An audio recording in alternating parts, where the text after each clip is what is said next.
All right, welcome to week 6. This is what I like to call pre-chapter 5b. We're going to be learning the differences between ser and estar today and tomorrow. And then we're going to be doing comparatives and the present progressive probably sometime next week. So you'll see me skip over those slides because that's going to be part of your work for next week to fill in. So don't share these notes with me yet. Share them with me once we finish all 4 components. So today and tomorrow, you're just going to fill in 2, and then sometime next week or the week, sometime either end of the week or next week, you'll fill in comparatives and present progressive. So first, ser and estar, both verbs mean to be in Spanish. They both have very different conjugations. So you should be following along in the ser and estar note packet and starting to fill this in a new Google Doc. And a copy of a Google Doc of my fill-in-the-blank notes, I should say. So how do I remember? In order to remember the different uses of ser and estar, we use the following acronyms. We use doctor for ser, and we use lace for estar. So here are the conjugations of the verb ser: soy, eres, es, somos, sois, and son. And notice that there are no accents because the vosotros form is 1 syllable. So no accents on any of the 6 forms. And ser means to be. When conjugated, it means am, is, and are. So I am, you are, he, she is, we are, y'all are, they are. So ser, the general rule is that ser is used to describe things that are relatively permanent. When we need to be more specific, we use the acronym DOCTOR, which stands for description, occupation, characteristic, time, origin, and relationship. So D is for description. For description, think of how you would answer the question, what is he like, or what is she like? These are the essential qualities that define a person and probably won't change. So they can be a name or a physical description. So if you're saying, I am Allison, you're going to use the verb ser because it's a description of someone by telling their name. If you say, yo soy baja y pelirroja, I am short and red-haired, again, description. Descriptions are things you can see. So if one of your classmates was standing in front of the room, we would all agree that they were tall, or we would all agree they are skinny. We would all agree that they're blonde-haired or blue-eyed. So these are all going to be under the category of description. O is for occupation, which is your job. Occupations are seen as lifelong careers and are seen as more permanent than many people would think in the United States. So anytime you're talking about someone's job, whether it is, I'm a waitress, you are a teacher, she is the president, he is a police officer, anything like that, any job whatsoever, we're going to use the verb ser, and the reason is going to be O for occupation. Now remember, when we are talking about jobs, being a student is considered your job. If you think about it, the first 12 years of your life, you're in school, that is your job. So that's why ellos son estudiantes is used as an example there. Also, when we talk about jobs, we actually take out the indefinite article, un, una, unos, or unas. So for example, you're not going to say soy una maestra de español. You just say soy maestra.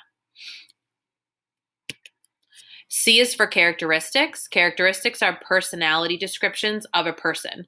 So this would be the answer to your question, what is he like? So the biggest problem that people have is the difference between description and characteristic. Characteristic are things you can't see. Okay, so if someone was standing in the front of the room, we can't tell if they're talented. We can't tell if they're smart or nice or friendly. Those are all things you would only know if you were perhaps friends with them and you would be able to describe how they are as a person. So, for example, Amalia es inteligente y amable. Amelia is intelligent and friendly. And again, these are 2 things that you would only know if you were friends with her. T is for time. So time includes days, dates, hours, months, time of day, even expressions such as it is late.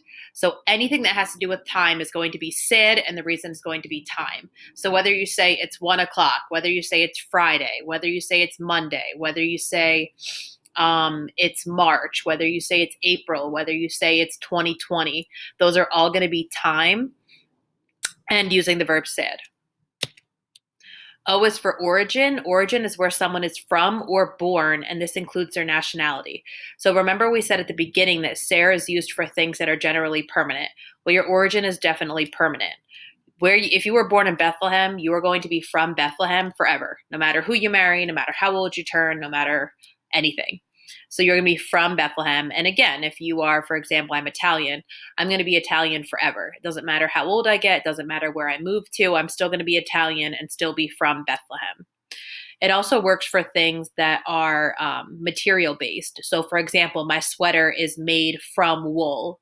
Okay, so that's going to be the origin of the sweater was wool before it was knitted into a sweater.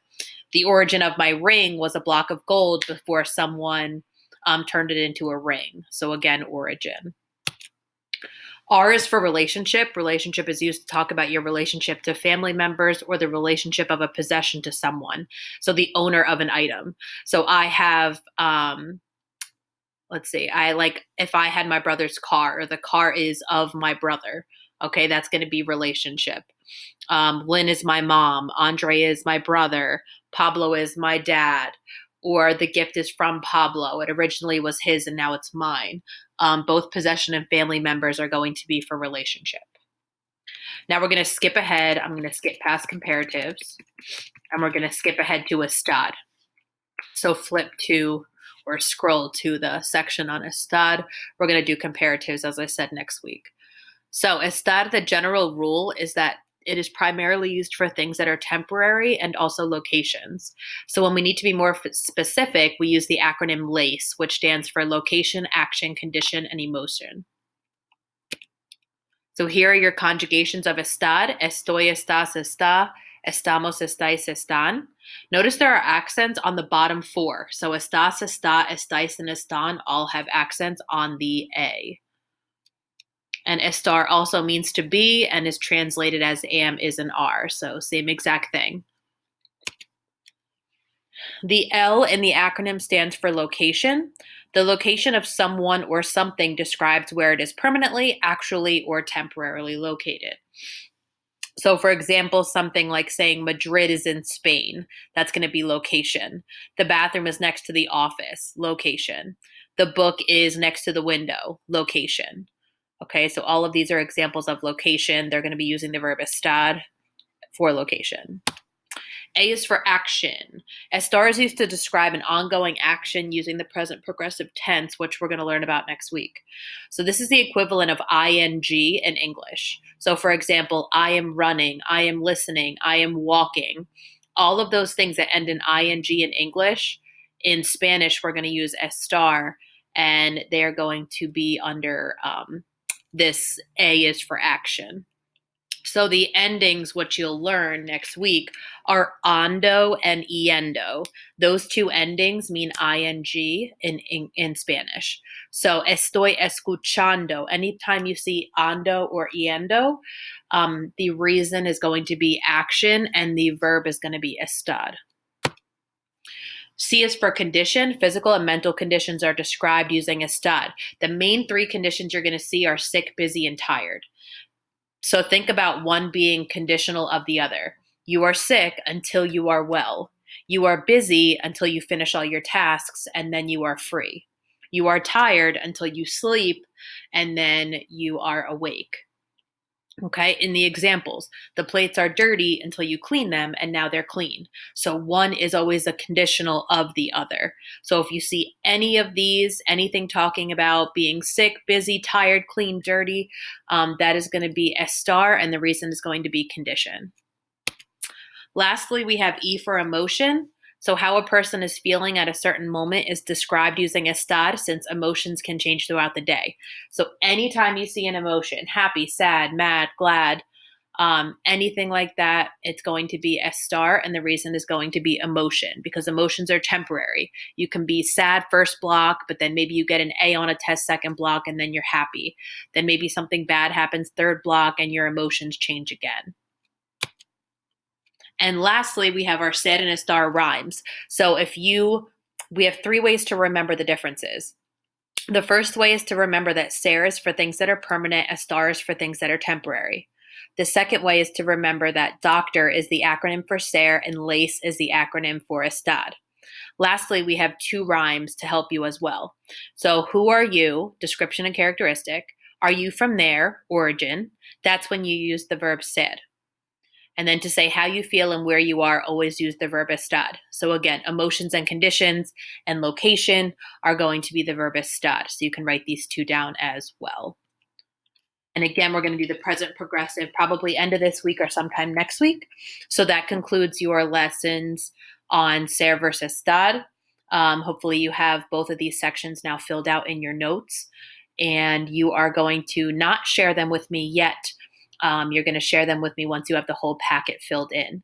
So complete your vocab. Ser versus estar vocab should be filled in and be complete. And your note packet should be halfway filled in now.